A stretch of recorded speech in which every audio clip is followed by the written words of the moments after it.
ரோமருடைய புத்தகம் 12வது அதிகாரம் 12வது வசனத்தை வாசிங்க. When we read the book of Romans chapter 12 verse 12, நம்பிக்கையிலே சந்தோஷமாயிருங்கள், உபத்திரவத்திலே பொறுமையாயிருங்கள், ஜெபத்திலே உறுதியாய் தரித்திருங்கள். Be joyful in hope, patient in affliction, faithful in prayer. வாசிக்கப்பட்ட வேத பகுதியில் நம்பிக்கை, உறுதி, ஜெபத்தில் எப்படி இருக்கணும்னு சொல்றாரு. in this particular verse we read, it says hope, faithful in prayer and patient in affliction. உறுதியாய் தரித்திருக்க சொன்னாரே, நம்ம உண்மையிலே உறுதியாய் தரித்திருக்கிறோமா ஜெபத்தில்? It says we should be very hopeful in prayer. Are we hopeful in prayer? ஜெபத்தில் இருக்கிற நேரம் தான் பிள்ளாலும், ஜெபத்தில் இருக்கிற நேரம் தான் கர்ச்சட்டியில் சட்டியில் திறந்திருக்கா மூடி வச்சிருக்கேனான்ற எண்ணம் வரும். When we are in prayer, our child started crying. When we are in prayer, a lot of alien thoughts will come to us. ஜெபத்தில் இருக்கிற நேரம் தான் புருஷனுக்கு சாப்பாடு கொடுத்தேனான்ற எண்ணம் வரும். When we are in prayer, we may have this thought whether I fed my husband. ஜெபத்தில் இருக்கிற நேரம் தான் பிள்ளை ஸ்கூல்ல இருந்து வந்துச்சா இல்லையான்னு தெரியும். When we are in prayer, the thought of this particular thought will come whether my child has come from school. உண்மையிலே உனக்கு ஒரு மனம் இருக்கா? இல்லையே, அதனால தான் ஜெபம் கேட்கப்படல. Our prayers are not being listened because we don't have the unity of thoughts. ஜெபத்துல உட்கார்ந்திருக்கிற நேரம் கொட்டாவி அது கெட்டாவியாய் வருது. When we are in prayer, a lot of yawning will come to us. On வாயை திறக்கும் பாரு, அதுக்குள்ளால ஏதோ போயிட்டு இருக்கும் பாரு. When we open our mouth, something will go inside. Just think. வார்த்தையை கேட்கிறவங்க யாராவது இதை இல்லைன்னு சொல்ல முடியுதா? இல்லையே, இதுதான் உண்மை. Can anyone deny this? No, it is the truth. அப்ப ஜெபம் பண்ண நீ உட்கார்ந்தா உன்கிட்ட இருந்து பிசாசு கிரியை செய்கிறான். When you sit for prayer, the Satan within you start his work. அதனால தான் தேவ சமூகத்துல உறுதியா இருக்க முடியல. Therefore you cannot be strong in the presence of God. நான் இங்க இருக்கிற ஒரு சகோதரிட்ட சொன்னேன், நீ ஜெபம் பண்ணு, உன் புருஷனுக்கு கண்டிப்பா நல்ல செய்தி வரும். I have told this thing to your sister among here. I told you pray, your good news will come from your husband. எனக்கு நம்பிக்கை இருக்குது, நீ ஜெபிச்சா உன் புருஷனுக்கு இல்ல உனக்கு இல்ல உன் குடும்பத்திற்கு விடுதலை உண்டாகும். I still believe if you pray, a deliverance will come to you, your husband and your family. ஆனா நீ என்ன செய்யறேன்னா ஜெபிக்க மாட்டேங்கற. But what are you doing? You are not praying. ஜெபத்திற்கு 1000 தடையை கொண்டு வர நீ. You are giving a thousands of obstacles for praying. அப்புறம் எப்படி போராடுவ? Then how could you fight? தடை இல்ல அப்படினா போராட முடியாது. You cannot fight if there is no obstacles. எவ்வளவு தூரம் தடை வருதோ அந்த தடையை எதிர்த்தால் அதுதான் போராட்டம். The fight is nothing when you fight as much as the obstacle comes. இப்போ பாவத்திற்கு விரோதமான போராட்டம், ஜெபத்திற்கு விரோதமான போராட்டமும் இருந்தா அந்த போராட்டத்துல நீ ஜெயம் பெற்றால், when you win over the fight which is coming against sin and which is coming against prayer. கொலோசியருடைய புத்தகம் 1வது அதிகாரம் 28 29 ஆகிய வசனங்களை நாம் வாசிக்கிற போது, when we read the book of Colossians chapter 1 verses 28 and 29, எந்த மனுஷனையும் மேசியா யாசுவாவுக்குள் தேர்ந்தவனாக நிறுத்தும்படிக்கு அவரையே நாங்கள் அறிவித்து எந்த மனுஷனுக்கும் புத்தி சொல்லி எந்த மனுஷனுக்கும் எல்லா ஞானத்தோடு உபதேசம் பண்ணுகிறோம். அதற்காக நான் எனக்குள்ளே வல்லமையாய் கிரியை நடப்பிக்கிற அவருடைய பலத்தின்படி போராடி பிரயாசப்படுகிறேன். We proclaim him, admonishing and teaching everyone with all wisdom, so that we may present everyone perfect in Christ. To this end of I labor, struggling with all his energy, which so powerfully works in me. பாவத்திற்கு எதிராக போராடின பின்பு ஜெபத்திற்கு விரோதமாக நீ ஜெபத்திற்கு தடை விதிக்கிற சாத்தானுக்கு விரோதமாக போராடினால், after you fighting against sin and you fight against the Satan which is fighting against the prayer, மேசியா யாசுவாவுக்குள் தேறினவனாக போராட வேண்டும். you will be fighting as you are perfect in Yahshua Messiah. மூணாவது ஒரு காரியம், நீ யாசுவா மேசியாவுக்குள் தேறினவனாக வாழ போராட வேண்டும். The third thing you will be fighting for is you have to be matured in Yahshua Messiah. யார் தேறினவன்? Who is mature? ஊழியக்காரனாக ஆசாரியனாக மாறுவதுதான் அந்த ஊழியம். That particular ministry is to become a man of God and the priest of God. இந்த போராட்டம் இல்ல அப்படினா நீ ஊழியம் செய்ய முடியாது. You cannot do ministries unless you have this fight. மேசியாவுக்குள் தேறினவனாக மாறினால் மட்டுமே நீ ஊழியம் செய்ய முடியும், ஊழியக்காரனாக மாற முடியும். you can do ministry and you can be a man of God only you are mature in Yeshua Messiah. நம்ம யாருக்கும் ஊழியம் செய்யணுன்ற ஆசை இல்லை தெரியுமா? We don't have none of us doesn't have the will of doing ministry. யாசுவா கேட்கிறாரு, யார் என்னுடைய காரியமாய் புறப்பட்டு போவான்? Joshua is asking who is departing from here for my concern. என்னுடைய காரியமாய் யார் புறப்பட்டு போகிறானோ அவன் போராட்ட வீரன். Who is going who is starting from here in my concern, he is the man of fight. போராடுகிறவன் என்ன செய்யணும்னு சொல்றாரு? ஒன்னாவது சொல்றாரு, யாசுவா மேசியாவை அறிவிக்க வேண்டும். The one who is fighting for God have to proclaim Yeshua Messiah. இரண்டாவது சொல்றார், புத்தி சொல்ல வேண்டும். The second thing is you have to teach the knowledge. மூணாவது உபதேசம் பண்ண வேண்டும். The third thing you have to teach the law. நாலாவது சொல்றார், அவருடைய பலத்தின்படி யாசுவா மேசியாவுடைய பலத்தின்படி போராட வேண்டும். The fourth thing is you have to fight according to the strength of Yeshua Messiah. இந்த நாலு காரியங்களை நீ செய்தால் மட்டுமே யாசுவா மேசியாவுக்குள் போராடுகிறாய். Only if you are doing all these four things, you are fighting in Yeshua Messiah. இப்படிப்பட்ட போராட்டம் உன்னிடத்தில் இருக்கிறதா? Do you have this kind of fight? தேவன் உன்னிடத்தில் அப்படிப்பட்ட போராட்டத்தை விரும்புகிறார். God would like you have to fight this kind of fight. யாசுவா மேசியாவை அறிவிக்கிறோமா?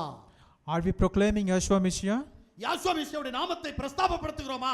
Are we boasting the name of Yeshua Messiah? யாசுவா மேசியாவுடைய உபதேசத்தை இன்றைக்கு நம்ம மற்ற மக்களுக்கு சொல்லுகிறோமா? Are we telling the doctrine of Yeshua Messiah to people? எதுவுமே செய்யாமல் நான் ஊழியம் செய்கிறேன் என்று சொன்னால் அதற்கு என்ன அர்த்தம்? What is the meaning if you are not doing all this and claiming that we are doing ministries? இன்னைக்கு நமக்கு உபத்திரவம் வருகிற போது, பிரச்சனை வருகிற போது, கஷ்டம் வருகிற போது, இல்லது மரணம் வருகிற போது தேவ சமூகத்திலே ஒரு பொருத்தனை செய்கிறோம், நான் ஊழியம் செய்ய போகிறேன். When we are coming into the commitment in the presence of God, when trials, when death, when problems coming to us, தேவன் உன்னுடைய சத்தத்தை கேட்டு ஒருவேளை உனக்கு விடுதலை தருகிறார். may Lord listen to you and may he deliver you. ஆனால் நீ ஊழியம் செய்யவில்லை. But you are not doing ministries. நீ எதிர்பார்க்கிறாய். You are expecting. நீ எதிர்பார்க்கிற காரியத்தை அவர் செய்ய மாட்டார். You are expecting, but he will not do what you are expecting. அவர் உன்னிடத்தில் என்ன எதிர்பார்க்கிறாரோ அதை நீ செய்து முடித்தால் அதற்கான பலனை அவர் உனக்கு தருவார். If you do what he is expecting in you, if you do that, he will reward you. நாம யாரும் தேவ சத்தத்துக்கு செவி கொடுக்கிறது இல்ல, நம்முடைய சத்தத்தை தேவன் கேட்பாரான்னு பார்த்துட்டு இருக்கிறோம். We don't listen to the word of God, listen to the sound of God, but we expect that God has to listen to our voice. நான் சொல்லி இருக்கிறேன் தேவ சமூகத்தில், ஆண்டவரே ஒரு 5 லட்சம் கைப்பிரதியம் போட்டு தரேன் அப்படின்ட்டு. ஆனால் இங்கே கைப்பிரதி ஊழியம் செய்கிறதுக்கு இல்லை. என்ன செய்கிறோம்? 5 கைப்பிரதி கொடுப்போம், 10 கைப்பிரதி கொடுப்போம். கேட்டால் ஊழியம் செஞ்சிட்டோம். I have committed in the presence of God that I will print 5 lakhs of tracts, but nobody is there to distribute those pamphlets. ஒரு காலத்தில் எங்கள் ஐயா என்ன ஊழியம் செய்ய அழைச்சார். Once upon a time, my master called me for doing ministry. இருக்கிற பஸ்ஸில் போய் ஊழியம் செய்யடா அப்படின்னு சொல்லுவாருன்னா, பஸ்ஸில் இடம் இருந்தாலும் அந்த பஸ்ஸில் உட்கார மாட்டேன். ஏன் அப்படின்னா, எத்தனை சீட் இருக்கோ அதில் எத்தனை நபர் இருக்காங்களோ அத்தனை பேருக்கும் கைப்பிரதி கொடுத்துக்கிட்டு தான் உட்காருவேன். He used to send me to do his ministry to distribute the pamphlets in bus. Whatever the counts of seats over their bus, I have to distribute pamphlets. After only I sit, even though there is a vacancy. விடிய காலம் 5 மணிக்கு தெரு பிரசங்கத்துக்கு எல்லாரும் நாங்கள் போவோம். அப்படி போகிற நேரத்தில் நான் நினைப்பேன், அவருக்கு அடுத்து பிரசங்கம் பண்ணுறது நானா இருக்கணும் அப்படின்னு யோசிப்பேன். தேவன் அதை அப்படியே செய்வார். In the early morning 5 o'clock, I used to go to preach in street, but when I go there, I used to think after him I have to preach, but he has done my wish. எங்கள் ஐயா சொல்லுவார், இயேசு கிறிஸ்து ரட்சிக்கிறார் அப்படின்னு மெதுவாக சொல்லுவார், யாருக்குமே கேட்காது. இப்போ நான் தான் அவருக்கு மைக்கு, ஏன்னா மைக்கே கிடையாது அங்கே. மைக் எப்படி நான் சொல்லுவேன், இயேசு கிறிஸ்து ரட்சிக்கிறார். My master used to say, Yeshua Messiah redeems. When there was no mic, I was the mic. அப்போ அவர் சொல்லுவார், என் ஊழியத்தை செய்கிறதுக்கு ஒருத்தன் வந்துட்டான், என் ஊழியத்தை அவன் செய்கிறான் அப்படின்வார். He claimed then somebody has been come to do my ministries and he is doing my ministries. உண்மை சொல்றேன், அவர் ஊழியத்தை ஏற்ற காலத்தில் தேவன் என்னுடைய கரத்தில் கொடுத்தார்.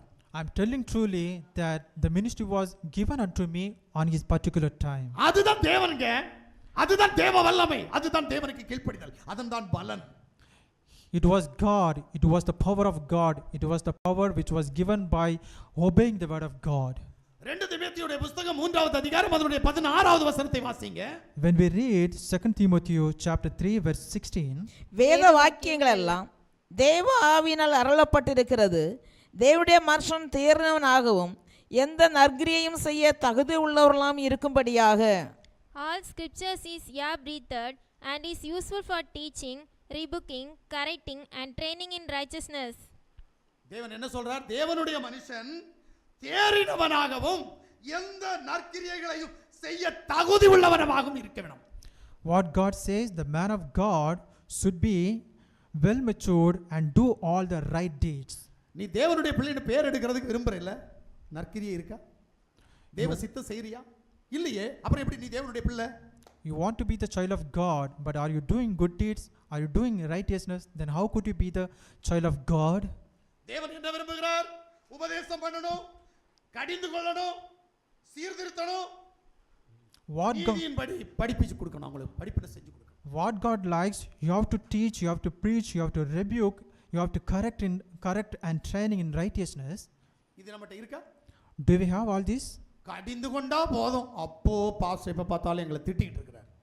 If you rebuke someone, they would say, always pastor is rebuking me. சீர்திருத்த சொன்னா சீர்திருத்தவே மாட்டோம். நான் இப்படி தான் வாழ்வேன், எனக்கு தேவன் கிரியை செய்யணும், பாஸ்டர் எனக்கா ஜெபம் பண்ணணும். If we are asked to be coming over from our deeds, they are telling, I don't come over these deeds, but pastor has to pray for me. வேதத்தின் நீதியை கற்றுக் கொடுத்தா கத்துக்கொள்ள மாட்டேங்கிறோம். If we teach them the righteousness of scripture, they don't learn. அப்புறம் எப்படி நம்ம உபதேசம் பண்ணுவோம்? How could we preach? அப்புறம் எப்படி நம்ம தேவனுடைய பிள்ளைகளாக வாழ முடியும்? How could we be living as a child of God? 1 தீமோத்தேயு 4வது அதிகாரம் 6வது வசனத்தை வாசிங்க. When we read 1 Timothy chapter 4 verse 6, இவைகளை நீ சகோதரருக்கு போதித்து வந்தால் விசுவாசத்திற்குரிய வார்த்தைகளினாலும் நீ அனுசரித்த நற்போதகத்திலும் தேறினவனாகி யாஷோவா மெசியாவுக்கு நல்ல ஊழியக்காரனாயிருப்பாய். ஆமென். If you point these things out to the brothers, you will be a good minister of Yahshua Messiah, brought up in the truths of the faith and of the good teaching that you have followed. இன்றைக்கு கேட்ட இந்த வார்த்தையின்படி நீ நடந்தா மட்டும் யாஷோவா மேசியாவுக்குள்ள நல்ல ஊழியக்காரனா இருப்பாய். you can be claimed yourself as a good minister in Yahshua Messiah only if you follow the words you have listened today. ஒருவேளை நீ ஊழியக்காரன் ஆகலைன்னா தேவ மனுஷனாவது இருக்கணும்ல? At least you should be the man of God if you are not the minister. அப்ப நீ மூன்று வகையான போராட்டத்துக்குள்ள கடந்து போகணும். Therefore you have to go through all these three kind of fights. ஒன்று உன்னுடைய பாவத்திற்கு விரோதமான போராட்டம். The first one is the fight against your sin. ரெண்டு உன்னுடைய ஊழியக்காரனோடு கூட ஜெபத்தில போராடுகிற போராட்டம். The second thing, the fight you are fighting along with your pastor. மூன்று மேசியாவுக்குள் தேறினவனாக வாழ போராட்டம். The third one is you have to fight to accomplish yourself. இந்த மூன்று போராட்டங்களும் உன்னிடத்தில் இருந்தால் மட்டுமே நீ அவருடையவனாக மாற முடியும். Only if you have all these three fights, you can become the man of God.